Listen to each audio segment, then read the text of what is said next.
অর্পণ শেখ, তোমার এই পুরো ঠোঁটে চুমু খেতে চাই জান। ভবিষ্যতে তোমার 1 ডজন বাচ্চার আম্মু একমাত্র আমি হব। আমার পবিত্র ভালোবাসা তোমাকে ভালো করে তুলব। প্লিজ কথা দাও, শুধুমাত্র আমাকে তোমার সন্তানের মা হিসেবে চাইবে। ভালোবাসি, ভালোবাসি, ভালোবাসি। অর্পণ হাতের চিরকুট পরে স্তব্ধ হয়ে গেল। দু চোখে বিস্ময় নিয়ে সামনে দাঁড়িয়ে থাকা ভীতু মেয়েটির দিকে নজর দেয়। ততক্ষণে মেয়েটি মাথা নত রেখে ঠকঠক করে কাঁপছে। অতিরিক্ত ভয়ে তার মুখ চুপসে গেছে।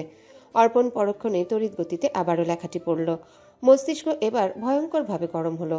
তার কথার থেকে হাত বেশি চলার রেকর্ড আছে। এবারও অজান্তেই সামনে মেয়েটার গালে কষে চড় মারল। আমার ঠোঁটে চুমু খাবি? আমার বাচ্চার মা হতে ইচ্ছে করে তোর? খুব শখ জেগেছে অর্পণের বউ হবার? তুই কি ভার্সিটির নতুন? আমি কে ধারণা আছে তোর? স্বয়ং অর্পণ শেখকে প্রপোজ করছিস? ভরা ভার্সিটির সামনে অর্পণের গর্জনে কেঁপে ওঠে সবাই। অর্পণ হাতে থাকা নীল রঙের কাগজটি দুমড়ে মুচড়ে মাটিতে ফেলে পা দিয়ে পিষিয়ে দিল। সামনে গালে হাত দিয়ে দাঁড়িয়ে থাকা হতবাক মেয়েটি প্রচণ্ড ভয়ে ফুপিয়ে ওঠে। ভোলা ভালা মেয়েটি সপ্তাহখানিক হলো গ্রাম থেকে শহরে এসেছে পড়াশোনার জন্যে। আজ সকালে বন্ধুদের সাথে ট্রুথ ডেয়ার খেলার সময় ভয়ানকভাবে ফেসে যায় চৈতি। ডেয়ার অনুযায়ী তাকে একটি ছেলেকে চিরকুট দিতে হবে, তাও কিনা ভার্সিটি কাঁপানো সবার বড় ভাই অর্পণ শেখকে। সে বারবার না করার পরও বন্ধুরা শুনেনি। অবশেষে এক প্রকার মনের বিরুদ্ধে মেয়েটি ভয়ে ভয়ে অর্পণকে একটা চিরকুট দেয়। কিন্তু ঘটনার আকস্মিকতায় চিরকুট পড়ার সময় তার পায়ের তলা থেকে মাটি সরে গেছে। কল্পনাও করেনি এমন বিশ্রী শব্দগুলো লেখা থাকবে। এবার তাকে বাঁচাবে কে? এত বড় দুঃসাহস আজ পর্যন্ত কেউ করতে পারেনি অর্পণের সাথে। একবার এখান থেকে বেঁচে ফিরুক, তার বন্ধু জিনিয়াকে দেখে নেবে। অর্পণের হুঙ্কারে ভার্সিটির সবাই তাদের দিকে বিস্ফোরণ দৃষ্টিতে তাকিয়ে আছে। চৈতি কান্না মিশ্রিত কণ্ঠে বলল, বিশ্বাস করুন ভাইয়া, এটা ডেয়ার ছিল। সকালে বন্ধুদের সাথে ডেয়ার পাই আমি। ওরা আপনাকে একটা চিরকুট দিতে বলেছিল, কিন্তু কথা ছিল চিরকুট ওরাই লিখবে। আমি শুধু আপনার হাতে দিয়ে চলে আসব। অস্মিন কালেও ভাবিনি এসব বাজে কথা লেখা থাকবে। অর্পণ দৃষ্টি শুরু করলো। সে রাগান্বিত চোখে মেয়েটার আপাতমস্তক দেখে চিবিয়ে চিবিয়ে বলল, একদম মিথ্যা বলবি না। আমার হাত থেকে বাঁচার জন্য এসব নাটক করছিস। চৈতি ফুপিয়ে উঠে তার কথায় ঘোর আপত্তি জানিয়ে বলল, সত্যি বলছি ভাইয়া, ওই যে আমার পেছনে 2জন মেয়ে দেখতে পাচ্ছেন, ওরাই ডেয়ার দিয়েছিল। চৈতি বলেই ঘাড় ঘুরিয়ে পেছনে তাকালো। ডান হাত দিয়ে দেখিয়ে দিল 2টি মেয়েকে। অর্পণের তীক্ষ্ণ চোখ চট করে সেখানে যায়। খেয়াল করে দেখলো মেয়ে দুটি ভয়ে কাচুমাচু করছে, একে অপরের দিকে ফ্যাকাশে মুখে তাকাচ্ছে। অর্পণ তৎক্ষণাৎ যা বুঝার বুঝে ফেলে আদেশের সুরে বলল, এদিকে আসো সবাই, আজ তোমাদের ডিয়ার খেলা শেখাবো। ফার্স্ট, ফটাফট চলে এসো। বোন গন, আমি কিন্তু 3 পর্যন্ত গুনবো। মেয়েগুলো ভয়ার্ত চেহারায় জোরপূর্বক হেসে 2 কদম এগিয়ে যায়। হঠাৎ থেমে তারা চিৎকার করে পেছনে ঘুরে দিল এক দৌড়। অর্পণ এবার ঠোঁট টিপে হাসলো। চৈতিকে আরেকটু বাজিয়ে দেখার জন্য বলল, সত্যি ডিয়ার ছিল নাকি এই যুগে আমার মতো সুদর্শন যুবককে প্রপোজ করতে এসেছে? অর্পণের মুখ থেকে সুদর্শন শুনে মেয়েটি পূর্ণ দৃষ্টি মেলল তার পানে। ট্যাপ ট্যাপ করে তাকিয়ে দেখলো আসলে ছেলেটা সুদর্শন। গায়ের টি শার্টটা বলিষ্ঠ দেহে আটসাট হয়ে লেগে আছে। মাথার ঝাঁকড়া চুলগুলো আটকে রেখেছে একটা কালো ব্যান্ড দ্বারা। সরু চিকন নাক, হালকা আধপোড়া 2টি ঠোঁটের দিকে তাকিয়ে সে থমকে গেল। ভীত হলো সে। একটু আগে চরের কথা মনে পড়ে যায় তার। চৈতি কান্না মিশ্রিত কণ্ঠে বলল, 3 সত্যি ভাইয়া, দয়া করে যেতে দিন। আমি গ্রাম থেকে খুব কষ্টে এখানে ভর্তি হয়েছি। বাবা মা জানতে পারলে মেরেই ফেলবে। অর্পণ চোখের ইশারায় চলে যেতে বলল। তৎক্ষণাৎ চৈতির আত্মায় পানি আসে। হনহনিয়ে চলে যায় ক্লাসে। ধীরে ধীরে সকলের দৃষ্টিও ওদের থেকে মিলিয়ে যেতে থাকে। অর্পণ বাইকে হেলান দিয়ে তুষিবকে বলল, ঠান্ডা পানি আন তোষিপ, মাইয়া মানুষের ঝামেলায় শেষ নেই। এই নারী বিষয়ক জঞ্জালে আমি নেই ভাই। মেয়ে জাতি ভয়ঙ্কর, এক আতঙ্ক। সেই ভয়ানক আতঙ্কে কেন বারবার মৌমাছির মতো আমার চারপাশে ভনভন করে? বিরক্তিকর। জলদি শিবকে কল কর, শালাই ভার্সিটি আসবো কখন? তুষিব ওর জুনিয়র, তবুও সারাক্ষণ অর্পণের চালা হিসেবে লেগে থাকে। এলাকায় কিছু হলেই চোখের পলকে নিউজ চলে যায় তার কাছে। মারামারি, হানাহানি, বখাটেপনা, উশৃঙ্খল সব প্রকার বাজে বৈশিষ্ট্য থাকলেও পড়াশোনায় অর্পণ মোটামুটি টাইপের স্টুডেন্ট। ভার্সিটিতে আসে বন্ধুদের সাথে আড্ডা দেওয়ার জন্যে। এমপির ছেলে হওয়ায় কারো সাহস নেই তার উপর কথা বলার। এলাকায় ফুটবল, ক্রিকেট খেলার আয়োজন যেখানে অর্পণকে চট করে পাওয়া যায় সেখানে। গ্যাঞ্জামের গুরুই নাম্বার 1 অর্পণ। তার সঙ্গে ঘুরে ডজন ডজন ছেলেপুলে, যারা আদেশ পেতে দেরি, মারামারি করতে দেরি নেই। ঘণ্টাখানিক পর তার সকল বন্ধু বান্ধবী চলে আসে ভার্সিটিতে। ক্যান্টিনে ভিড় জমিয়ে আড্ডায় মশগুল হয়ে যায় এখন তারাই শুধু ক্যান্টিনে। সকালে সেই ঘটনা শোনার পর একজন আরেকজনের উপর হেসে গড়াগড়ি খাচ্ছে। আজকের বিনোদনের থেকে বড় অন্য কিছু হতেই পারে না। ওদের বন্ধু মহলে ত্রিধা বলল, মেয়েটার সাহস আছে মামা। এত ছেলে থাকতে অর্পণকেই চিরকুট দেয়। দোস্ত, মেয়েটার নাম কি রে? কোন ডিপার্টমেন্টে? দেখা ভাই, প্লিজ প্লিজ প্লিজ। অর্পণ বিরক্ত হয়ে চোখ মুখ কুঁচকে ফেলল। শহরে ব্যস্ততা বেড়েছে, চারিপাশে যানবাহনের শব্দে দাঁড়িয়ে থাকা মুশকিল। কানের পর্দা ফেটে যাওয়ার জোগাড়। অনবরত গাড়ির হর্নে মাথা ঝিমঝিম করছে। বাসের ধোঁয়ায় গা গুলিয়ে আসছে স্নিগ্ধার। সে এই শহরে নতুন। দুদিন হয়েছে একটা বিলাসবহুল ফ্ল্যাটে উঠেছে। এখানে আসার মূল কারণই হলো ভার্সিটি। তবে বাসা গুছানোর ঝামেলায় একদিনও ভার্সিটিতে যেতে পারেনি। আজ মার্কেটে যাওয়ার উদ্দেশ্যে বাসা থেকে বেরিয়েছে। অথচ এই শহরে কিছুই চেনা জানা নেই তাদের। প্রচন্ড গরমে স্নিগ্ধা টিকতে না পেরে মায়ের হাত ধরে একটু এগিয়ে গেল। হাতের কাছে রিকশা পেয়ে উঠে পড়ল ঝটপট। মার্কেটে গিয়ে আয়েশা জামান মেয়েকে কিছু নতুন ড্রেস কিনে দেয়। স্নিগ্ধা কসমেটিক দেখছিল। তার মা একটা পার্স ব্যাগ হাতে নিয়ে বলল, স্নিগ্ধা, কাল থেকে ভার্সিটি যাবি, একটা ব্যাগ প্রয়োজন। এটা কেমন দেখ তো। স্নিগ্ধা মুচকি হেসে ব্যাগ কাঁধে নিয়ে সামনের আয়নায় এপাশ ওপাশ করে দেখতে লাগলো। নিজেকে দেখার মাঝে হঠাৎ আয়নার ভিতরে চোখ পড়ল একটা অসভ্য ছেলের দিকে। ছেলেটা এই মার্কেটের ভেতর সিগারেট খাচ্ছে। সিগারেটে এক টান দিয়ে নিচে ফেলে পা দিয়ে পিষে ফেলল। সেকেন্ডের ব্যবধানে নত মুখে দাঁড়িয়ে থাকা একটা ময়লা কাপড় পরা রোগাসোগা দেহের পিচ্চিকে চড় মারল। ছেলেটা তাকে কি যেন অনর্গল বলে যাচ্ছে, ক্ষণে ক্ষণে কাঁদছে, অথচ পালাচ্ছে না। এই বিশ্রী দৃশ্য দেখে স্নিগ্ধার ভেতর ক্রোধ জাগ্রত হয়। এতটুকু ছেলে, বয়স 10 কিংবা 11, তাকে চর মেরে গাল লাল করছে। অমানবিক নির্যাতন, চরম অসভ্য ছেলে। অথচ আশেপাশে কেউ কিছুই বলছে না। ছেলেটাও হেল্প চাইছে না কোনো। স্নিগ্ধা তার মাকে ডেকে রাগান্বিত গলায় বলল, আম্মু, ওই ছেলেটা কিভাবে মারছে দেখো, কেউ কিছু বলছেও না। আয়েশা জামান কৌতূহল চোখে পেছনে ঘুরল। ততক্ষণে দেখলো আরো কিছু ছেলে পেলে দিয়ে ভরা। মুহূর্তেই ঝামেলা লেগে গেছে। ভেসে আসছে চিৎকার চেঁচামেচি। দূর থেকে বোঝার উপায় নেই কে কাকে মারছে। আয়েশা জামান ভাবুক কণ্ঠে বলল, হয়তো নিজেদের মধ্যে ঝামেলা, ওসব দেখে কাজ নেই। ঝটপট প্রয়োজনীয় জিনিস কিনে বাসায় চল। স্নিগ্ধার চোখের বিস্ময় তখনও কাটেনি। সে এক দৃষ্টিতে সেদিকেই তাকিয়ে আছে। কিন্তু মার্কেটে ধীরে ধীরে ভয়াবহ ভাবে গ্যাঞ্জাম লেগে যায়। সেখানে সব ছেলেগুলো পিচ্চিকে এবার কাঁধে তুলে রাস্তায় বেরিয়ে গেল। ঘটনার আকস্মিকতায় স্নিগ্ধার চোখ বড় বড় হয়ে যায়। কি হচ্ছে এসব? তার ছোট মাথায় ধরে না। শুধু বুঝলো একটু আগে যাকে চড় মারলো তাকেই কাঁধে নিয়ে দৌড়াচ্ছে। বাইরে চিৎকার চেঁচামেচি শোনা যাচ্ছে। আয়েশা জামান ভীত হলো। মেয়েকে নিয়ে ঝটপট পা বাড়ালো মার্কেটের বাইরে। স্নিগ্ধা সেখানে আবিষ্কার করলো মাঝ রাস্তায় 7-8টি ছেলে একটি টকবগে যুবককে দেদারসে মারছে। স্নিগ্ধা মনের ভেতর কৌতূহল লুকিয়ে রাখতে না পেরে রিকশাওয়ালা মামাকে জিজ্ঞাসা করলো। সে উত্তর দিল, ওইসব জেনে কি করবা মামা? অর্পণ সে হুটহাট কি করে ফেলে তা বুঝতে বাকি জীবন লেগে যাবে। এই ভালো এই খারাপ, সারাক্ষণ বখাটেপনা করে বেড়ায়। মাথায় রাগ চললে জায়গা দেখে না, তৎক্ষণাৎ গ্যাঞ্জাম শুরু করে দেয়, সেটা মার্কেট হোক অথবা হসপিটাল। সে তৎক্ষণাৎ পেছনে ঘুরে তাকায়। তৎক্ষণাৎ চোখ আটকে যায় ওই অসভ্য বখাটে ছেলেটার দিকে। মাঝ রাস্তায় হাতে একটা রড নিয়ে ইচ্ছা মতো পেটাচ্ছে। ছেলেটা ব্যথায় গগন কাঁপুনি। চিৎকার করলেও কেউ এগিয়ে আসছে না। সবাই দাঁড়িয়ে দাঁড়িয়ে তাদের কাণ্ড দেখছে। মার খাওয়া ছেলেটি বারবার আকুতি মিনতি করে বলছে, অর্পণ, মইরা গেলাম অর্পণ, আর মারিস না, হাত থেকে রড ফালাই দে, থাম কইলাম, আমার ভুল হয়ে গেছে, তোর ছেলেদের মারতে নিষেধ কর। অথচ অর্পণ নির্বিকারভাবে পেটাচ্ছে। এই তেজীয় গরমে তার দেহের টি শার্ট ভিজে একাকার। চোখে মুখে হিংস্রতা, যেন মায়া বলতে কিছুই নেই মনে। উচ্চস্বরে একের পর এক গালি অশ্রাব্য ভাষা বের হচ্ছে মুখ থেকে। কপালের উপর লম্বা লম্বা ঝাঁকড়া চুলগুলো বাঁধন ছাড়া পেয়ে হেলে দুলে নেচে বেড়াচ্ছে। মাঝে মাঝে সে বাম হাত দ্বারা চুলগুলো পেছনে ঠেলে দেয়, কিন্তু ফলাফল শূন্য। সেকেন্ডেই চলে আসে কপালের চারিপাশে, ঢেকে দেয় তার গভীর দুটি চোখ। রোদে পুড়ে অর্পণের মুখ লাল বর্ণ ধারণ করেছে এতক্ষণে। এক দৃষ্টিতে স্নিগ্ধা এই হিংস্র অর্পণকে দেখার মাঝে আয়েশা জামান তার বাহু ধরে সামনে ঘুরালো। শাসনের সুরে বলল, আর একটু হলেই পড়ে যেতিস, ওইসব না দেখাই ভালো। বাসায় চল চুপচাপ। এ কোন এলাকায় চলে এলাম? বেয়াদব ছেলের বাবা মাও কি কিছু সে বলে না, রাস্তাঘাটে মারামারি করে, অভদ্র। স্নিগ্ধা দীর্ঘশ্বাস ফেলে সামনে নজর দিল। রিকশা মামা বলল, অর্পণ অকারণে কাউকে মানে না, হয়তো পোলাটায় অন্যায় করছে। আপনারা কি এলাকায় নতুন? আয়েশা জামান জবাব দিল, জি। ঠিক ধরেছি, কয়দিন থাকেন সব আস্তে আস্তে বুঝতে পারবেন। বাসার সামনে রিকশা থামার পর স্নিগ্ধা নামতে যাবে, তখনই তার চোখ দুটি বড় বড় হয়ে যায়। গেটের সামনে স্বয়ং অর্পণ শেখ দাঁড়িয়ে। গায়ে তখনও ঘামযুক্ত টি শার্ট ভিজে পানি ঝরঝরিয়ে পড়ছে। মুখের অবস্থা বেগতিক। অথচ ঠোঁটে তার চমৎকার হাসি দেখে বোঝার উপায় নেই মাত্রই কাউকে পিটিয়ে হসপিটালে পাঠিয়ে দিয়েছে। অথচ ভাবটা এমন যেন সে কিছুই জানে না। তার সঙ্গে আরও একটা হ্যাংলা ছেলেকে দেখা গেল।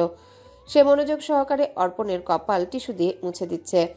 স্নিগ্ধা নাক মুখ কুচকে বিরক্ত মুখে দাঁড়ালো, মনে মনে বলল, বখাটে ছেলেটা এখানে কি করে? অসভ্য।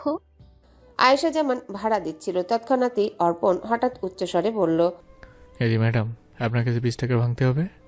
তার কথায় থতমত খেলো মা মেয়ে দুজনেই, কারণ সেখানে শুধু তারাই দুজন। কাকে বলেছে তা ঠাউর করতে পারল না। স্নিগ্ধা হতভম্ব হয়ে তার দিকে তাকালো। আয়েশার বিস্ময়ের মাঝেই আরেকটু চমকে দিতে সে স্নিগ্ধার সামনে দাঁড়িয়ে হেলে দুলে বলল, 20 টাকা লাগবে আমার, হবে? বিকেলে শোধ করে দেব। অর্পণ কথা খেলাপ করে না। স্নিগ্ধা রেগে তাকালো। সেই রাগকে সম্পূর্ণ অগ্রাহ্য করে অর্পণ আর তুষির হুড়মুড় করে রিকশায় উঠে বসে। আয়েশার সামনে রিকশাওয়ালা মামাকে তাড়া দিয়ে বলল, আন্টির থেকে আমাদের ভাড়া রেখে দিন মামা। দ্রুত কলেজ মাঠে চলুন, ক্রিকেট খেলা আছে।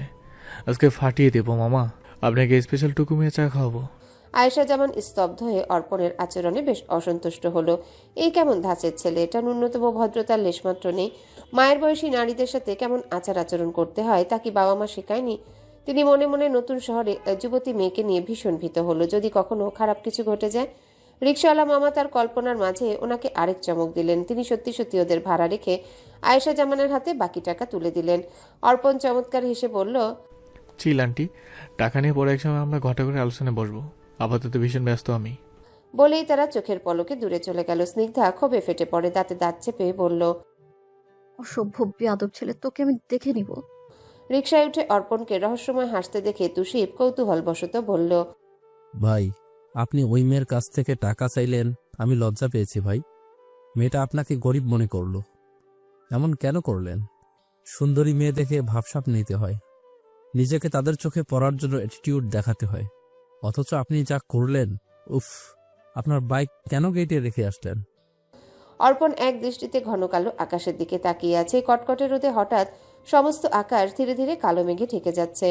হয়তো তুমুল বেগে বৃষ্টি হবে। এই মধুর মুহূর্তে তুষিবের প্রশ্নের উত্তর দিতে ইচ্ছা হলো না। তার মন সম্পূর্ণ বিরোধিতা করে বলছে, ওই ছাগলের অহেতুক প্রশ্নের উত্তর দেওয়ার মতো প্রয়োজন নেই। এতটাও গুরুত্বপূর্ণ প্রশ্নই নয় এটা। টাকা নিয়েছে মানে কি? ইচ্ছে হয়েছে নিয়েছে। এমপির ছেলে বলে টাকা দেওয়া যাবে না, কেমন কথা? কোথায় লেখা আছে? ও কেন নিয়েছে একমাত্র সে আর তার হৃদয় জানে। এই ভেবেই মৃদু হাসল অর্পণ। তুষিব উত্তর না পেয়ে তার অপেক্ষার বাঁধ ভেঙে গেল। ছেলেটা মৃদুভাবে ধাক্কা দিল, বলল, ও ভাই, কোন জগতে হারিয়ে গেলেন? মতিগতি সুদিবার ঠেকছে না।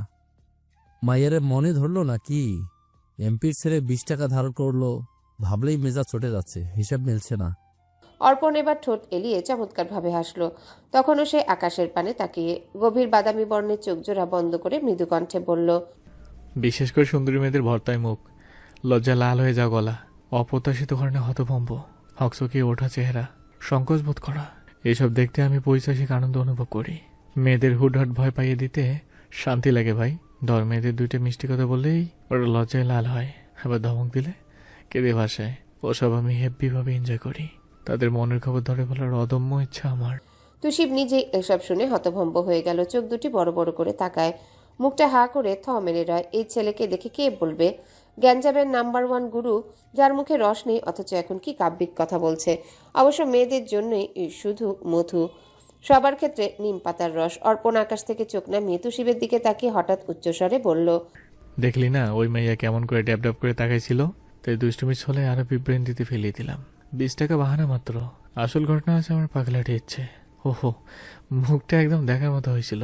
আর সকালের মেয়েটা তাকে ওকা দিয়ে আমি শান্তি পেয়েছি। বেচারি খুব ভয় পেয়েছে, আর একটু হলেই জ্ঞান হারাতো। তুষিব তৎক্ষণাৎ ধরে ফেলল তার বড় ভাই সেই অসাধারণ প্রতিভা, যিনি চট করে মেয়েদের কাঁদাতে পারে, আবার চোখের পলকে প্রেমে ফেলে দিতে বাধ্য করে। সেটা পরিচিত হোক অথবা মাত্র দেখা মেয়ে হোক, তার লক্ষ্যই সুন্দরী মেয়েদের একটু ঘেঁটে দেখা, মুখের ভাবভঙ্গি তীক্ষ্ণ চোখে লক্ষ্য করা। এই মানুষটি আসলে আজিব ভাই, অথচ তুষিব ভুলে গিয়েছিল সেই বিখ্যাত ফ্ল্যাটের কথা। আজ নিশ্চয়ই ক্রিকেট মাঠের শতনারীকে টুপ করে তার প্রেমে ফেলে যন্ত্রণা দিবে। কে জানে মানুষটা যে সুন্দরী মেয়েদের কাঁদাতে ভালোবাসে, নিজের যন্ত্রণা সুন্দরীদের উপর ছেড়ে শান্তি পায়। তুষিব অর্পণের বিষাক্ত ঘটনা স্মৃতি মনে করে কষ্ট পেল।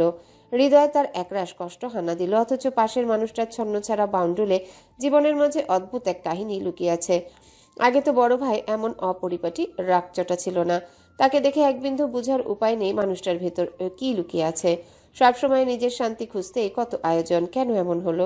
নারী জাতি এতটাই ভয়ঙ্কর, একটি মানুষের সুন্দর জীবন ধ্বংস করে দেয়। অর্পণের সাথে সে 5 বছর ধরে চলাফেরা করছে। ছেলেটার কাছের কেউ যে কথা ঘটনা জানে না, তার সবকিছুই তুষিব জানে। অর্পণ তাকে যে ভীষণ বিশ্বাস করে। রিক্সা মাঠে আসতেই অর্পণ পকেট থেকে 50 টাকা চকচকে একটা নোট রিক্সাওয়ালা মামাকে দিলেন। মামা হেসে তার মাথায় আদর করে বললেন, বেঁচে থাকো বাবা। বাইরে থেকে তুমি যে কঠিন শক্ত দেখাও, আমি জানি তুমি কঠিন নও। এই ভেতরটা একটি নরম মন, লক্ষ্মী ও ভদ্রলোক লুকিয়ে আছে। ভদ্র? তাও আবার অর্পণ? ধর মামা। অর্পণের চোখ মুখ কুচকে তার উত্তরের পাত্তা না দিয়ে দৌড়ে গেল মাঠে। দূর থেকে সব বন্ধুদের হাঁক ছেড়ে ডেকে বলল, সবাই কই তোরা? আজ খেলা হবে বস। সৌরভ, শুরু কর। স্নিগ্ধার বাবা যে ফ্ল্যাট ভাড়া নিয়েছে সেটা বিশাল জায়গার খোলামেলা ফ্ল্যাট। রুমগুলো অনেক বড়, পাশাপাশি বারান্দা দুটিও বেশ সুন্দর। প্রকৃতির ঠান্ডা ফুরফুরে বাতাস বয়ে যায় সকাল বিকাল। বারান্দায় আসলে বিষণ্ণতা দূরে পালিয়ে যায়। দেখেই বোঝা যাবে বাসার মালিক খুব শৌখিন মানুষ, রুচিশীল ব্যক্তি। স্নিগ্ধা গোসল সেরে ভেজা মাথায় রুমাল জড়ানো, দ্রুত রুম হালকা পাতলা গুছিয়ে খাবার খেতে যায়। আয়েশা জামান বাসায় ফেরার পর থেকে বেশ চিন্তিত, মুখের হাসিটুকু যেন মিলিয়ে গেছে। স্নিগ্ধার বড় ভাই থাকে রাজশাহী, সেখানে মাস্টার্স করছে। আজ ছোট্ট একটা বোন মিষ্টি, মেয়েটা বাবার সাথে স্কুলে ভর্তি হতে গেছে। আজ ক্লাস 7-এ পড়ে। সারাক্ষণ বোন স্নিগ্ধার সাথেই মেতে থাকে। সেই 5 জন মানুষ নিয়ে স্নিগ্ধার পরিবার। মেয়ের পড়াশোনার জন্য তার বাবা ওইখানে শিফট করেছেন। আয়েশা জামান খাবার বেড়ে দিলেন। স্নিগ্ধা জিজ্ঞাসা করলো, বাবা কখন আসবে? আয়েশা জামানও খেতে বসলেন। ভাত মেখে জবাব দিল, বিকেলে বন্ধু বাসায় গিয়েছে, মিষ্টি নাকি শহর ঘুরবে, তাই বাসায় আসতে পারেনি। স্নিগ্ধা নীরব রইল। দুজনার মাঝে আর কোনো কথা আদান প্রদান হলো না। কিছু সময় পর আয়েশা জামান বললেন, এই এলাকাটা আমার ভালো ঠেকছে না। একটা ছেলেও ভদ্র নয়, কেমন বেয়াদব হয়েছে। তোমার বাবা আসুক, কথা বলবো বাসা চেঞ্জ করা নিয়ে। অন্য এলাকায় গেলে আমার চিন্তা কমবে। এর থেকে খুলনাই ভালো ছিল স্নিগ্ধা। কোনো বগাটেপনা ছিল না। আজকের মতো এত চিন্তাও কখনো করিনি আমি। স্নিগ্ধা মন দিয়ে মায়ের কথা শুনল। তারও আজকের ঘটে যাওয়া ঘটনাগুলো ভালো লাগেনি। সে খাওয়া থামিয়ে ওই অভদ্র ছেলেটার কথা মনে করলো। এরপর হঠাৎ কি মনে হতে বলল, কিন্তু আম্মু, এখান থেকে ভার্সিটি খুব কাছে। অন্য জায়গায় গেলে বাবারও প্রবলেম, আমারও। তাছাড়া এই বাসায় 3 মাসের ভাড়া এক্সট্রা দেওয়া হয়েছে। আয়েশা জামান খাওয়া শেষে বেসিনে হাত ধুয়ে বলল, আমি তোমাকে নিয়ে চিন্তা করি স্নিগ্ধা। স্নিগ্ধার খাওয়া থেমে যায়। সে গাঢ় দৃষ্টিতে তাকিয়ে মায়ের অস্থিরতা খুব কাছ থেকে অনুভব করলো। ছোটবেলা থেকেই দেখে এসেছে তার মা তাকে নিয়ে কতটা উদ্গ্রীব থাকে, কতটা চিন্তিত হয়। স্কুল থেকে কলেজ কখনো একা ছাড়েনি। নিজের শত কষ্ট হলেও 2 বোনকে টিউশন স্কুলে নিয়ে গেছেন। মেয়ে দুটোর জন্য কত ত্যাগ কষ্ট সহ্য করেছে এই মানুষটা। স্নিগ্ধা অতীত মনে করে চাপা দীর্ঘশ্বাস ফেললো। খাওয়া শেষে রুমে যেতে যেতে ভরসা সুরে বলল, স্নিগ্ধা রুমে প্রবেশ করলো। হাঁটতে হাঁটতে বারান্দার মাঝ বরাবর দাঁড়িয়ে ব্যস্ত শহরের পানে তাকালো। রিক্সা গাড়ি ব্যস্ত ভঙ্গিতে চলাচল করছে। এই বিকেলের গধূলি লগ্নে স্নিগ্ধার মাথায় খেলা করছে নানান রকম চিন্তা। ছেলেটা অদ্ভুত, কেমন রহস্যময়ী। স্নিগ্ধা ধীরে ধীরে গভীর ভাবনায় হারিয়ে যায়। কিছু সময় পর হঠাৎ নিজে এই কল্পনায় চমকে উঠল। চোখ খিচে বলল, ছি ছি, কি সব ভাবছি। পরক্ষণেই বারান্দায় দাঁড়িয়ে পরিকল্পনা করলো কালকে সারাদিন কি করবে সে। ওই অনুযায়ী মনে মনে রুটিন করে নেয়। বারান্দায় ফুল গাছ নেই, কয়েকটি রং বেরঙের ফুল গাছ কিনতে হবে। ভার্সিটি থেকে ফেরার পথে কিছু গাছ আর ঘর সাজানোর সামগ্রী সাথে আনবে স্নিগ্ধা। এই ভর দুপুরে সে নিজের ব্যস্ত জীবনে হারিয়ে গেল। সম্পূর্ণভাবে ভুলে গেল কিছুক্ষণ আগে সব ঘটনা। চৈতি ভার্সিটি থেকে ফেরার পর একদানা ভাতও মুখে তুলতে পারে না। ভেতরে ভেতরে গিল্টি ফিল হচ্ছে। চৈতি পাকাপোক্তভাবে সিদ্ধান্ত নিয়েছে তার বন্ধু জিনিয়া, শ্রাবণ আর হিমু ওদের সাথে কখনো কথা বলবে না। বন্ধুত্ব শেষ। সকালের ঘটনায় সে খুব লজ্জিত, আত্মসম্মানে লেগেছে তার। সে মরে যেতে প্রস্তুত, তবুও কশ্চিনকালে ওই ভার্সিটি মুখ হতে পারবে না। কিভাবে দ্বিতীয়বার দাঁড়াবে ওই লোকটার সামনে? খচ্চর ছেলে তাকে কষে চড় মারল, মেয়েদের গায়ে হাত তুলতে একটুও বাঁধল না। ছেলেটার নাম যেন কি? চৈতি আকাশ পাতাল ভেবে সারা রুম পাইচারি করছিল। হঠাৎ হৃদয়টা হাহাকার করায় সে ধপ করে বিছানায় মুখ লুকিয়ে শুয়ে পড়ল। ছেলেটার নাম মনে করে দাঁতে দাঁত চেপে বলল, অর্পণ শেখ, আসলেই তুই গোবর গণেশ। তোর নাম এটাই পারফেক্ট। চৈতির বুক ভার হয়ে কান্না আসে। এই জীবন গ্রামে পড়াশোনা করলেও এতটা কষ্ট হয়নি, কখনো এত বাজে সিচুয়েশনে পড়েনি। লজ্জায় অপমানে সহজ সরল মেয়েটা জর্জরিত। সে রাগে দুঃখে হাত পা ছেড়ে চুরে বসে পড়ল। মনে শান্তি নেই, নেই নেই নেই। পরক্ষণে অর্পণের কথা মনে হতে সে ভয় পেয়ে যায়। ভীত হলো চৈতির ছোট অন্তরাত্মা। ব্যাগ থেকে ছোট আয়না বের করে মুখের সামনে রাখলো। তৎক্ষণাৎ বাম হাত গালে চলে যায়। এখন ওই ব্যাটার চরের দাগ স্পষ্ট, জায়গাটা লাল হয়ে আছে। সে দীর্ঘশ্বাস ফেললো, তার হৃদয়ে কড়া নাড়ল। অর্পণ শেখ মানুষটা ভয়ঙ্কর, ভয়ঙ্কর। তার থেকে 100 হাত দূরে থাকবি। বলা তো যায় না। আর এক গালেও চড় মেরে দিল। রাতের খাবার খেয়ে পড়তে বসলো চৈতি। হঠাৎ কল আসায় বিরক্তি মুখে রিসিভ করে বলল, বলো মা। কেমন আছিস মা? হোস্টেলে থাকতে অসুবিধা হচ্ছে না? খাবার কেমন? খেতে পারিস? তোর আব্বারে পাঠাই দিমো? মায়ের গলা শুনে চৈতির সারাদিনের সকল খারাপ লাগা নিমিষেই পালিয়ে গেল। ভারী হওয়া অস্থির বুক শীতল বাতাসে ঠান্ডা হয়ে যায়। সে লম্বা শ্বাস টেনে হেসে বলল, মা আমি ভালো আছি, খাবারও ঠিকঠাক। চিন্তা করো না, তোমরা ভালো থেকো, সাইমনকে দেখে রেখো, তাই হবে। চৈতির মা আরিফা বেগম তবুও নিশ্চিন্ত হতে পারল না। মেয়েকে জিজ্ঞাসা করলো অনেক কিছু, কলেজ কেমন হয়ে লেগেছে, বন্ধুগুলো ভালো কিনা। চৈতির চোখ টলমল করে মায়ের আদুরে কথা শুনছে। কাছে থাকলে তার মা সারাক্ষণ খ্যাক করতো, কর্কশ গলায় কথা বলতো। এসবের মাঝে যে ভালোবাসা লুকিয়েছিল সেটা আরিফা বেগম প্রকাশ করতো না। অথচ মাত্র কয়েকদিন দূরে চলে আসায় কেমন পাগলের মতো আচরণ করছে। মেয়েকে ছাড়া তিনি যে একা। এই প্রথম চৈতি পরিবার ছেড়ে দূরে একা একা থাকতে এসেছে। কখনো মা তাকে একা ছাড়েনি। সে কল রেখে দেওয়ার সময় চৈতির মা তাড়াহুড়ো করে বলল, চৈতি, টাকা লাগলে জানাবি, কষ্ট করবি না। আমি যতদিন বাইচে আছি যেমনে হোক টাকা পাঠাই দিমু।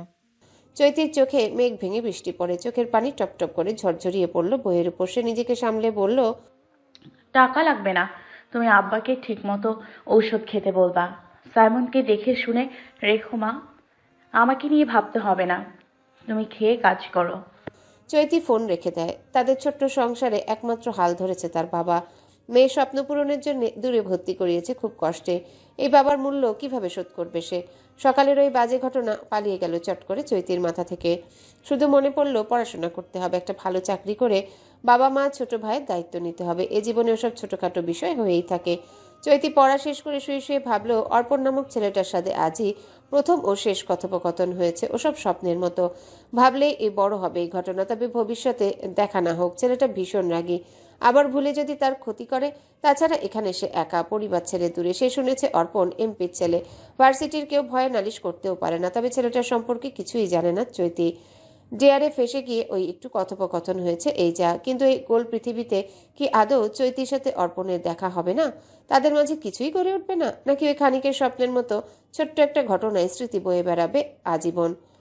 চৈতির জীবনে এমন অপ্রত্যাশিত ঘটনা সে কখনোই ভুলতে পারবে না। সারা রাত বৃষ্টির দাপটে জম্পেশ ঘুম হয়েছে সবার, কিন্তু এই অলস সকালেও চোখ ভেঙে ঘুম আসছে। স্নিগ্ধা আজকের দিনের জন্য অনেক এক্সাইটেড, তাই অলসতা কাটিয়ে ঝটপট রেডি হয়ে বাবার সাথে বেরিয়ে গেল।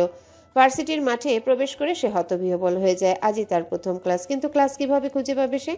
আশেপাশে এক মেয়েকে ডেকে জিজ্ঞাসা করার পর সে দেখিয়ে দিল। তাড়াহুড়ো করে স্নিগ্ধা ক্লাসে চলে যায়। অর্পণ বটগাছের নিচে দুই হাত বুকে ভাঁজ করে বাইকে হেলান দিয়ে আছে, চোখের চশমা মাথায় রাখা, চোখ দুটি বন্ধ করে গুনগুনিয়ে গান গাইছে। পাশে তুষিবার রনি ব্যাপক ভাবসাব নিয়ে দাঁড়িয়ে। আশেপাশের যুবতী মেয়ে দেখে তুষিবের চোখ চিকচিক করে। গায়ের শার্ট পেছনে টেনে টুনে ঠিকঠাক হয়ে দাঁড়ায় অর্পণের মতো, একটু মেয়েদের অ্যাটেনশন পাওয়ার আশায়। তবুও কেন যে সুন্দরী সব মেয়ে অর্পণের চারিপাশে ভনভন করে কে জানে? বড় ভাই কি ব্ল্যাক ম্যাজিক জানে? হবে হয়তো। তাহলে আজ গভীর রাতে এই বিষয়ে আলোচনায় বসতে হবে অর্পণের সাথে। তুষিব চশমাটা নাকের ডগায় ঠেলে দিল। রনিকে খোঁচা মেরে বলল, ওই মাইয়াটা দেখ, কি ঢেউ খেলানো চুল। ওই মাইয়াটা দেখ, কি ঢেউ খেলানো চুল। রনিও শুরু করলো তুষিবের সাথে বিজ্ঞানীদের মতো যুবতীদের পর্যবেক্ষণ করা। কোন মেয়ে মারাত্মক সুন্দর, কোন মেয়ের চরিত্র কেমন, তার মুখ দেখে আন্দাজ যে বলে যাচ্ছে।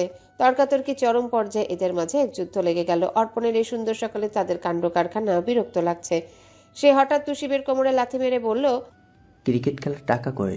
তোর ভাগের টাকা, যা সিঙ্গারা নিয়ে আয়। তুষিবের মেয়ে নিয়ে গবেষণা সেখানে ইতি ঘটে। রনিকে নিয়ে চলে যায় ক্যান্টিনে। কিছুক্ষণ পরে হুড়মুড় করে তার দিকে ধেয়ে আসে 7খানা বন্ধুগণ। এক এক করে 7 হানাদার বাহিনী তার সামনে এসে অর্পণকে ধাক্কা দেয়। টাল সামলাতে না পেরে কয়েক পা পিছিয়ে গেল। ছেলেটা বিরক্ত হয়ে অশ্রাব্য ভাষায় গালিগালাজ করলো। পৃথার মাথায় চাপ্পড় দিয়ে বলল, বিয়ের আগে উপরে পাঠাতে চাইছিস? শিহাব মুখ বাঁকালো। প্ল্যান অনুযায়ী সবাই মিলে অর্পণের প্যান্ট আর শার্টের পকেটে দিল হামলা। অর্পণ বিরক্ত হয়ে তাদের ঠেলে দূরে সরাতে চাইল, কিন্তু এতজনের সাথে পারা সম্ভব? ওরা হৈ হৈ করে সেকেন্ডের মাঝে ভার্সিটি মাথায় তুলে। সমুদ্র ও মানিব্যাগ হাতড়ে 960 টাকা পেয়ে ভারী অসন্তুষ্ট প্রকাশ করে। হামিম পিঠে কিল মেরে বলল, মাত্র 960 টাকা দোস্ত, এই টাকায় সিনেমার টিকিট পাওয়া যাবে? ধুর ফকিন্নি অর্পণ।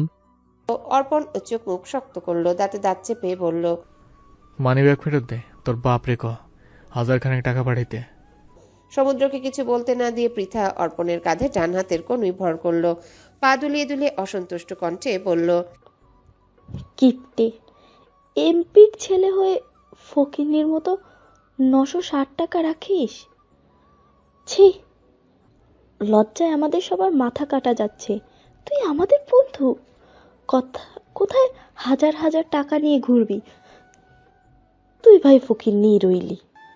ত্রিধা ভেঙচি কাটলো। অর্পণ রাগান্বিত মুখে নিজের কাঁধ ঠেলে পৃথাকে ধাক্কা দিল। হাত বাড়িয়ে সমুদ্রের কাছ থেকে খপ করে মানিব্যাগ ছিনিয়ে নেয়, হাতের মুঠোয় রেখে বলল, আমার বাপ এমপি, আমি নই। যখন অর্পণ শেখ এমপি চেয়ারে বসবে তখন 2 টাকা রাখবে না, ডলার রাখবে মামা, ডলার। পৃথা মুখ ভেঙিয়ে বলল, কাঁচকলা রাখবি যত সব। ক্লাসে চল সবাই, কিপ্টে অর্পণ শুধরাবে না। তাদের কথার মাঝে তুষিব সিঙ্গারা ঠান্ডা পানি এনে অস্থির কণ্ঠে বলল, ভাই কালকে একটি মেয়ের কাছ থেকে 20 টাকা ধার করেছে। তৎক্ষণাৎ সকলের মুখ বেলুনের মতো চুপসে যায়। হট্টগোল গমগমে পরিবেশ মুহূর্তেই হতভাগ্য হয়ে গেল। সবাই বিস্ফোরণ দৃষ্টিতে অর্পণের দিকে তাকিয়ে, অথচ সে নির্লিপ্ত, নির্বিকার হয়ে ঠান্ডা পানি গিলছে। কিছুক্ষণ পর চিৎকার করে উঠল সবাই একসাথে বলল, কি অর্পণ, তুই শেষমেশ ভিক্ষা করতে নেমেছিস? আঙ্কেল জানলে হার্ট অ্যাটাক করবে শিওর। অর্পণ ডোন্ট কেয়ার ভাব নিয়ে বাইকে রাখা কাঁধ ব্যাগ হাতে তুলে মাথার কোকড়া চুলগুলো পেছনে ঠেলে পা বাড়ালো ক্লাসের দিকে। তার মাঝে নেই কোনো লজ্জার লেশ, সে নির্বিঘ্নে হেঁটে চলছে সামনে, অথচ একবার পেছনে ঘুরলে দেখতে পেত 9 জোড়া চোখ তার দিকে হাঁ করে তাকিয়ে, যেন বিস্ময়ের মাত্রা এখনো কমছে না। অর্পণ সে খুটখাট নাটকীয় কোনো ঘটনা ঘটালেও এই ঘটনা তাদের কাছে নতুন, তাই হয়তো সকলের চোখে মুখে অবাকের ছোঁয়া। চৈতি রেগে মেগে বুম হয়ে ক্লাসে যাওয়ার মাঝে চোখ আটকে যায়। দূরে হেলে দুলে হেঁটে চলা অর্পণ শেখের কাছে। সিঁড়ি বেয়ে এক প্রকার লাফিয়ে লাফিয়ে চলছে, মাথায় ব্যান্ড থাকলেও ঝাঁকড়া চুলগুলো চারিপাশ জুড়ে নেচে নেচে বাড়াচ্ছে। তার হাঁটার তালে তালে চুলগুলোও দুলছে। চৈতি সেখানেই থমকে দাঁড়ায়, নিষ্পলক চোখে তাকিয়ে হঠাৎ এক কল্পনা জগতে ডুবে যায়। তার কাছে অর্পণকে ভোরে ফুটে ওঠা সদ্য শাপলার মতো মনে হলো। সে এই কল্পনা করলো, বাতাসের সঙ্গে শাপলা যেমন অনবরত উল্টে পাল্টে দুলে উঠে অর্পণের কোকড়া চুল ও দেহটাও লাফানোর সাথে সাথে দুলে যাচ্ছে। ক্লাস শুরু হয়েছে কিছুক্ষণ আগে। চৈতি ভার্সিটিতে প্রবেশ করার পর থেকেই সবাই এই কেমন কুদৃষ্টিতে তাকিয়েছিল, নিজেদের মধ্যে বলা বলি করেছে যেন চৈতি কোনো সার্কাস দেখিয়েছে কাল। অবশ্য ওটা কোন অংশে কম, সেই থেকে রেগে বোম হয়ে সবাইকে ছেড়ে আজ একা একাই পেছনে বসেছে। জিনিয়া শ্রাবণ সকাল থেকে চিন্তিত ছিল। চৈতির ভেতরের খচখচানি একটু হলেও অনুভব করতে পারছে ওরা, কারণ এই কয়েকদিনে খুব ভালো বন্ধু হয়েছে 4 জন। চৈতি ভীষণ সরল ও ভদ্র মেয়ে, সকলের সঙ্গে নিমিশে মিশে যেতে পারে, মুখে কোনো বিরক্তি লেগে নেই। এমন মেয়েকে বন্ধু হিসেবে পেতে কে না চায়। ক্লাস শেষে শ্রাবণ ব্যাগ নিয়ে দৌড়ে গেল চৈতির পাশের চেয়ারে। জিনিয়াকে ইশারা দিতে সেও মেয়েটার সাথে বসলো। ইনিয়ে বিনিয়ে কি বলে কথা শুরু করবে ওরা ভাবছে, অথচ চৈতি মুখ ডুবিয়ে রেখেছে ফিজিক্স বইয়ে। আশেপাশে সবটাই তার ষষ্ঠ ইন্দ্রিয় জানান দিচ্ছে, কিন্তু ইচ্ছে করেই চুপচাপ রইল। সে জানে কয়েক সেকেন্ড পরে তার কাছে ঘ্যান ঘ্যান করবে ফাজিল দুটো। সকাল থেকে সুযোগ ছিল কখন চৈতি আসবে। প্রতিদিন সবার আগে উপস্থিত থাকলেও আজ স্যারের সাথে সাথে ক্লাসে ঢুকেছে চৈতি।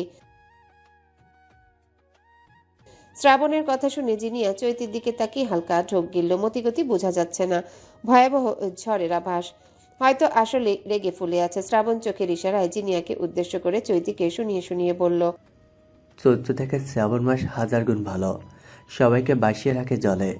হুটহাট বৃষ্টি নেমে সব তেজ ঠান্ডা করে দেয়। আগুনে পানি ঢালা যাকে বলে, সব রাগ জাজ নিমিষই শেষ। কি বলিস জিনিয়া, ঠিক বলিনি? চৈত্রের জন্য শ্রাবণী একদম পারফেক্ট। বৃষ্টি পর যেমন রোদ প্রয়োজন, তেমনই তীব্র খরার পর এক পশলা বৃষ্টি, একে অপরের পরিপূরক। চৈত্র আর শ্রাবণ দারুণ দারুণ। হ্যাঁ ঠিক ঠিক, এত গভীরে তো ভেবে দেখিনি। চৈতি বইয়ের দিকে মুখ রেখে ভেতরে ভেতরে রাগে ফুঁসছে। কি থেকে কি বানালো ওই অসভ্য, ছি শ্রাবণ খচ্চর। সে নাকি তাকে ঠান্ডা করবে। আয় তবে, কালকের কথা সব মনে আছে, কিভাবে সব কয়টা বিপদে ফেলে পালালো। এদের মতো মানুষকে কেউ বেস্ট ফ্রেন্ড বলে? শ্রাবণ উত্তর না পেয়ে গলা খাকড়ে দিল। চৈতির বই ছিনিয়ে নিয়ে বলল, সরি চৈত্র, বেঁচে থাকতে ওইসব ডেয়ার খেলবো না, পুতুল পুতুল খেলবো। ওইসব বড়দের খেলা, ডেকে এনে বিপদে পড়া যাকে বলে। আমরা ছোট মানুষ, আজ থেকে পুতুল খেলবো, ওকে ডেয়ার? চৈতি রক্তলাল চোখে শ্রাবণের দিকে তাকালো, দাঁতে দাঁত চেপে বলল, হাদারাম কোথাকার, তুই খেল পুতুল, ছানা পোনা বিয়ে দিয়ে উদ্ধার কর। ওকে, তবু শান্ত হ। এভাবে ক্লাস করতে বিরক্ত লাগছে। আজ তোর অভিমানী সব কিছু লবণ ছাড়া তরকারির মতো বিট ঘুটে ঠেকছে। ক্লাস করার মুড নেই ভাই, চল ক্যাম্পাসে যাই, আড্ডা দে। তোরা আমার বন্ধু নয়, সত্যিকারের বন্ধু কখনো বিপদে ফেলে পালায় না। তোরা কালকে প্রমাণ করে দিয়েছিস আমি তোদের কেউ না, এখনো গালে ব্যথা আছে। শ্রাবণ এবার তাড়াহুড়ো করে চৈতির গালে তাকালো, অসহায় কণ্ঠে বলল, ঘন্টা পারে যত সব, সামনে থেকে যা তো। যিনি আজ শ্রাবণের কথা শুনলো না, চৈতিকে সরি বলে ইমপ্রেস করার ট্রাই করলো। অনেক টানাটানির পর চৈতি উঠে বিরক্ত কণ্ঠে বলল, হাত ছাড়, ব্যথা পাচ্ছি, আর একটু হলেই ছিটকে পড়বে আমার চিকন হাত। শ্রাবণ হেসে ওদের সাথে বেরিয়ে গেল। হিমুকে কল করে বলল ক্যাম্পাসে যেতে। কিছু সময় পর হিমু আর শ্রাবণ ওদের জন্য খাবার আনলো। চৈতিকে হাসানোর জন্য কত আয়োজন। চৈতি দীর্ঘশ্বাস ফেলে আকাশের দিকে তাকায়। তার পাশে গালে হাত রেখে শ্রাবণ এক দৃষ্টিতে চৈতির কাজল কালো আখির দিকে তাকিয়ে রয়, যেন কতদিনে তৃষ্ণা মিটছে তার। স্নিগ্ধা ক্লাস শেষে সিঁড়ি বেয়ে নিচে নামার সময় একটা ছেলের সাথে ধাক্কা খেলো। কোনো মতে টাল সামলে পেছনে ঘুরে বলল, সরি। সমুদ্র ঠিকঠাক হয়ে দাঁড়িয়ে সামনের মেয়েটাকে আগাগোড়া পরখ করলো। মিষ্টি হাসি হেসে বলল, it's okay. By the way, তুমি কোন ইয়ার? স্নিগ্ধা কপাল কুঁচকে বলল, ফার্স্ট ইয়ার। তৎক্ষণাৎ সেখানে উপস্থিত হলো অর্পণ আর শিহাব। কাঁধে তাদের ব্যাগ ঝুলছে, অর্পণের বাম হাত পকেটে গুজে রাখা। সে টানটান হয়ে দাঁড়িয়ে পড়ল। সামনে স্নিগ্ধাকে এখানে দেখে কপাল কুঁচকে ফেললো। ওদিকে মেয়েটার মুখও দেখার মতো হয়েছে, চোখ দুটি বড় বড় করে বলল, আপনি এখানে? সমুদ্র এবং শিহাব নিজেদের মধ্যে চোখাচোখি করে অবাকের সুরে বলল, এই মেয়েটাই কালকে তোকে প্রপোজ করেছে? মানে? স্নিগ্ধার কৌতূহল কণ্ঠ। অর্পণ চোখে মুখে গম্ভীরতা টেনে স্নিগ্ধার নিকট গেল। হালকা ঝুঁকে ঠাট্টা সুরে বলল, ম্যাডাম থেকে 20 টাকার জন্য আমার ভার্সিটি চলে এসেছে, এতই দরকার? স্নিগ্ধার মনে পড়ল কালকের কথা। তৎক্ষণাৎ রাগের পারদ তরতর করে বাড়ে। এই বেয়াদব তাকে অপমান করছে। সে কখন টাকার কথা বলেছে? তার মানে অর্পণ শেখ এই ভার্সিটিতেই পড়ে। শিট শিট, শেষে তাকেও এখানেই পড়তে হলো। স্নিগ্ধা তার চোখে চোখ রেখে বলল, অবশ্যই দরকার। বড় কথা, আপনি বলেছিলেন কাল বিকেলের মধ্যেই টাকা ফেরত দিবেন, অথচ কথার খেলাপ করলেন আপনি। অর্পণ বাঁকা হাসলো। সমুদ্র উত্তেজিত কণ্ঠে বলল, এই মেয়ের থেকেই কাল টাকা নিয়েছিস? হাই খোদা। স্নিগ্ধা তাচ্ছিল্য হাসলো, দাঁতে দাঁত শক্ত করে বলল, অবশ্যই আপনার থেকে কি বা আশা করা যায়? ভরার রাস্তায় গুন্ডামি করে বেড়ান, নিশ্চয়ের মতো পিটিয়ে ভারী মজা লাগে, তাই না? শিহাব এবং সমুদ্র হতভম্ব। এই মেয়ে দেখি সবই জানে। কে এই মেয়ে?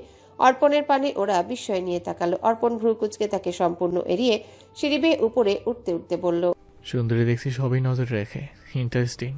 সমুদ্র আর শিহাবকে উচ্চস্বরে ডেকে ফের স্নিগ্ধার উদ্দেশ্যে বলল, তোমাকে খুব পেটাতে ইচ্ছা করছে জুনিয়র, আমার কিন্তু সময় লাগবে না। সুন্দরী মেয়েদের মুখের ভাষা এমন অভদ্র হতে নেই। তারা লজ্জায় নরম কণ্ঠে কথা বলবে, চোখ মুখে ভয় পাবে এক আকাশ মুগ্ধতা।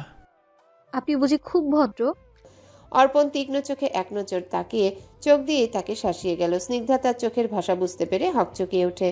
এই ছেলের মাঝে কোনো গিলটি ফিল নেই, নির্বিঘ্নে বলে যাচ্ছে, আবার হুমকি ধুমকিও দিচ্ছে। ক্লাসে বসে শিহাব কৌতূহল দমিয়ে রাখতে না পেরে অর্পণকে বলল, তুই মেয়েটার সাথে এমন করলি কেন? কাল থেকে খেয়াল করছি মেয়েটা আমার উপর বিরক্ত, রাগান্বিত। সমুদ্র খুশিতে গদগদ হয়ে বলল, ওই মেয়ের সাথে ধাক্কা খেয়ে তার প্রেমে পিছলে গেছি মামা। আমি ভালোবেসে ফেলেছি মেয়েটাকে। আজ থেকে তোর ভাবি ডাকবি ওকে। শিহাব আর অর্পণ তৎক্ষণাৎ উচ্চস্বরে হেসে উঠল। সমুদ্রের মেয়েলি রোগ বলে কথা, এটা তো হওয়ারই ছিল। চৈতির ডিপার্টমেন্টের ক্লাস শেষ আজ। ওরা চারজন ক্যান্টিনে বসে ইচ্ছেমতো আড্ডা দিচ্ছে। তাদের গল্পে ইতি টেনে হুড়মুড় করে প্রবেশ করলো অর্পণের দল। পৃথা আর পিদ্ধা দৌড়ে বসে পড়ল খালি জায়গায়। চারিপাশে বাকি বন্ধুরা। অর্পণ টেবিলে কাঁধের ব্যাগ ছুঁড়ে মেরে উচ্চস্বরে বলল, শিহাব গিটার বের কর, গান ধর শালা, হুদা মুদ্রা মজা লাগে না বাল। অর্পণের পরিচিত কণ্ঠে চৈতি জিনিয়ে ওরা নীরব হয়ে গেল। চুপচাপ কফির কাপে চুমুক দিয়ে নিজেদের পড়া বুঝে নিচ্ছিল। ত্রিধা এর মাঝে অর্পণের বাহুতে থাপ্পড় মেরে বলল, ওই মেয়েটাকে দেখা পাল। অর্পণ ফোন টিপছিল। ত্রিধার কথায় মনে পড়ল। তৎক্ষণাৎ সে অজান্তেই হেসে ওঠে। সেই হাসির ঝংকার চৈতির চোখ আটকে যায়। না চাইতেও তড়িৎ গতিতে তাকালো পিছনে বসে থাকা যুবকটির দিকে। অর্পণের হাসিতে ত্রিধাও হতবাক হয়। সে কি এমন বলল যে পাগলের মতো হাসতে হবে? অর্পণ হেসে মাথা তুলে সামনে নজর দিতে চোখাচুকি হলো চৈতির সাথে। ঘোলাটে বাদামি মনির আখির মালিককে দেখে মেয়েটা লজ্জায় ঘাড় ঘুরিয়ে নেয়। শ্রাবণ জিনিয়ে আর চোখে ভয়ে ঢোক গিলতে ব্যস্ত। কালকে তো পালালো, কিন্তু আজ? মেয়েটা তোদের সামনেই বসা। শিহাব কপাল কুঁচকে সমস্ত ক্যান্টিনে পর্যবেক্ষণ করে বলল, চারপাশ কত মেয়ে, বুঝবো কিভাবে? তাকে সামনে আসতে বল। অর্পণ উঠে গভীর চোখে চৈতির দিকে এগিয়ে যায়। ভয়ে মেয়েটার বুকের ভেতরে ছোট্ট মাংসপিণ্ড লাফিয়ে ওঠে। সে মুখ ঢেকে নিল বই দিয়ে। অর্পণ তার নিকট গিয়ে একদম ঝুঁকে গেল। ফিসফিস করে বলল, নাম কি মেয়ে? আজ কাকে প্রপোজ করেছো? চৈতি চোখ খিচে নেয়। লজ্জায় তার হৃৎপিণ্ড দ্রুত বেগে ঢিপ ঢিপ করছে। গলা দিয়ে কোনো কথা বেরোচ্ছে না। লোকটা আজও তাকে হেনস্থা করতে এসেছে, তাও এতগুলো মানুষের সামনে। কালকে চর মেরেও শান্তি হয়নি বুঝি? অর্পণ ফের বলল, চৈতি নাকি চুমকি? ফিজিক্স না কেমিস্ট্রি? ফার্স্ট ইয়ার না ফাইনাল ইয়ার? চৈতি চকিত মুখ থেকে বই নামিয়ে হকচকিয়ে উঠল। হতভম্বের ন্যায় ড্যাব ড্যাব করে তাকায়। দরদর করে ঘামল সে। এই ছেলে তার সব ইনফরমেশন কালেক্ট করে ফেলেছে, এবার রক্ষা? সে যা কাণ্ড করেছে তাতে এসব জানা স্বাভাবিক। অর্পণের কথায় লজ্জার পারদ দ্বিগুণ হলো তার। সে কাল ভেবেছিল ভুলেও আর দেখা হবে না, অথচ আজ হয়েই গেল। শ্রাবণ তো তাদের রেখেই ভয়ে পেছন ঘুরে পালিয়েছে। অর্পণ বন্ধুদের দিকে তাকিয়ে বাঁকা হেসে বলল, মেয়ে দেখতে চলে না? এই দেখ, ঘন কালো মেঘের মতো লম্বা কেশ, গভীর চোখের তীক্ষ্ণ দৃষ্টি, ঘায়েল করা এক যুবতী। নারী জাতি সত্যি রহস্যময়ী। সবার চোখ কপালে উঠে গেল। অর্পণ ফিরে এসে টেবিল থেকে একটা কফির কাপ হাতে নিয়ে বলল, বাসায় যাচ্ছি ছাগলের দল, কাল দেখা হবে। সময়টা বিকেল। ছাদের রেলিংয়ে ঠেস দিয়ে দাঁড়িয়ে আছে স্নিগ্ধা আর মিষ্টি। দুজনের গায়ে একই পোশাক, কুর্তির সাথে প্যান্ট। চুলগুলো বিনুনি করে পেছনে পড়ে আছে। মিষ্টি দুহাত দুপাশে মেলে বুক ভরে শ্বাস নিল। নতুন শহরে তার বেশ লাগছে, কিন্তু কাল রাতে তার মা জানিয়েছে 3 মাস পর অন্য বাসায় উঠবে। এই এলাকা নাকি বাজে। কই মিষ্টির চোখে তো কিছু পড়ল না। সেই থেকে মেয়েটার মন খারাপ ছিল, কিন্তু ছাদে এসে মুহূর্তে হৃদয় ভরে উঠল খুশিতে। কি সুন্দর পরিপাটি ছাদ। স্নিগ্ধা ছাদের বাগানে রং বেরঙের গাছ দেখে খুশি হলো। সে হাত বাড়িয়ে প্রতিটা গাছ ছুঁয়ে দেখতে থাকে। ছাদে তারা ছাড়াও আরো 2-3 জন মানুষ আছে, হয়তো ভাড়াটিয়া। স্নিগ্ধা মিষ্টিকে বলল, আমাকে কয়টা ছবি তুলে দে। এই প্রকৃতির মাঝে ঠান্ডা বাতাসে চমৎকার ছবি উঠবে। মিষ্টিও বোনকে বলে দিল ওর ছবি তোলা শেষে তাকেও তুলে দিতে হবে। স্নিগ্ধা একটা নয়নতারা ফুল কানে গুজে ছবি তোলার জন্য রেডি হলো। বেশ কয়েকটা তোলার পর ছাদের দরজা ধাক্কা দিয়ে প্রবেশ করলো এক শক্তপোক্ত যুবক, যার গায়ে 3/4 প্যান্ট আর কালো টি শার্ট। চোখে মোটা ফ্রেমের চশমা, চুলগুলো একদম ছোট করে কাটা, যেন চিমটি কেটে ধরতে হবে। মুখের বদনখানি কঠিন, মুখে কোনো হাসির রেশ মাত্র নেই। স্নিগ্ধা কারো উপস্থিতি টের পেয়ে চট করে সামনে তাকালো। মুহূর্তে এসে হতভম্ব হয়ে যায়। চোখ দুটি অস্বাভাবিক বড় হয়ে থমকে গেল মেয়েটা। চোয়াল ঝুলে পড়ার জোগাড় হয়ে মুখ থেকে অজান্তে বের হলো, অর্পণ শেখ, এ কি রূপ আপনার? ঝাঁকড়া চুল এই সময়ের ব্যবধানে গেল কই? লোকটি ভুরু কুচকে মেয়েটার পানে পূর্ণ দৃষ্টি মেলল। তৎক্ষণাৎ থমকে গেল সেও। কানে ফুল গুজে রাখায় অপসরা লাগছে রমণীকে। সে মনে মনে তাকে রাতে ঝরে পড়া শিউলির সাথে তুলনা করলো। গোলগাল মুখটা ভীষণ মায়াবী, কেমন অবাক নয়নে তাকিয়ে আছে। ছেলেটা অসভ্যের মতো এক দৃষ্টিতে তাকিয়ে রমণীকে আগাগোড়া পরখ করে এগিয়ে গেল। স্নিগ্ধার নিকট দাঁড়িয়ে হঠাৎ বলে উঠল, এবার সে নতুন উঠেছেন নাকি? আগে কখনো দেখিনি। যুবকটির হেয়ালি কথা শুনে স্নিগ্ধা যেন আকাশ থেকে পড়ল। মেয়েটা হতবাকের ন্যায় হাঁ করে 2 কদম এগিয়ে আসে। ভ্রুজোড়া ভীষণভাবে কুচকে আশ্চর্য সুরে বলল, মাথার নাটকি ঢিলে হয়ে গেছে। রাতারাতি চুল কেটেছেন, চোখে চশমা আর ইনোসেন্ট ফেস নিয়ে আমার সামনে আসলেই আপনি অন্য কেউ হয়ে যাবেন। দেখুন অর্পণ শেখ, এসব নাটক বন্ধ করুন। সত্যি করে বলুন, আমায় ফলো কেন করছেন? কি মতলব আপনার? সকালে ঠান্ডা মাথায় অপমান করলেন, এখন বাসা পর্যন্ত চলে এসেছেন। স্নিগ্ধার অনর্গল কথায় হকচকিয়ে উঠল সামনের যুবক। কপাল কুচকে প্রথম কথাগুলো শুনে মেজাজ চটে গেল। শেষ কথায় দীর্ঘশ্বাস ফেলল সে। তার মানে এই মেয়ের সাথেও অর্পণের দেখা হয়েছে, কথা হয়েছে, আবার ছোটখাটো ঝগড়াও। এই পৃথিবীতে কি একটাও মেয়ে নেই যার সাথে অর্পণের সাক্ষাৎ হয়নি? কথাটা ভেবে হতাশ হলো ছেলেটি। যুবকটি পূর্ণদৃষ্টি মেলে রমণীর দিকে তাকালো। মেয়েটা রাগে ফোঁসফোঁস করছে, যেন তার উত্তর শোনার জন্য ব্যাকুল হয়ে আছে। ওড়নার কোনা অনবরত পেঁচাচ্ছে আঙ্গুল দিয়ে। যুবকটি গোপনে হাসলো। নাক ফুলিয়ে থাকা মেয়েটির রাগান্বিত চোখের দিকে তাকিয়ে একটু বাজিয়ে দেখার জন্য বলল, তাই নাকি? কিন্তু জানলাম কিভাবে যে আপনি এখানে থাকেন? আপনার ওই বখাটে চেলারা নিশ্চিত খবর দিয়েছে। যুবকটি মনে মনে পেট ফাটা হাসি হেসে চুপচাপ ছাদের রেলিংয়ে ঠেস দিয়ে দাঁড়ালো। মেয়েটা কি বোকা, এখনো বুঝেনি অর্পণ ভিন্ন একটা পুরুষ। সে তীক্ষ্ণ চোখে স্নিগ্ধাকে পরখ করলো। মিষ্টি এতক্ষণ তাদের তর্ক দেখলেও এবার বোনের কানে কানে বলল, ছেলেটাকে চিনিস কিভাবে? এত সুন্দর ছেলে? বল না আপু, প্রমিস করছি আম্মু টু শব্দও জানবে না, তোর কসম। রেগে স্নিগ্ধা চোখ রাঙালো। মিষ্টি চোরা চোখে যুবকটিকে দেখে মিটিমিটি হেসে বলল, হ্যালো বন্ধুরা, পরবর্তী পার্ট খুব তাড়াতাড়ি আসবে, তো সবাই অপেক্ষায় থাকো। আর চ্যানেলটি যারা এখনো সাবস্ক্রাইব করনি তারা পরবর্তী পার্ট দেখার জন্য চ্যানেলটি সাবস্ক্রাইব করে রেখো। ধন্যবাদ সবাইকে, আমাদের সাথেই থেকো।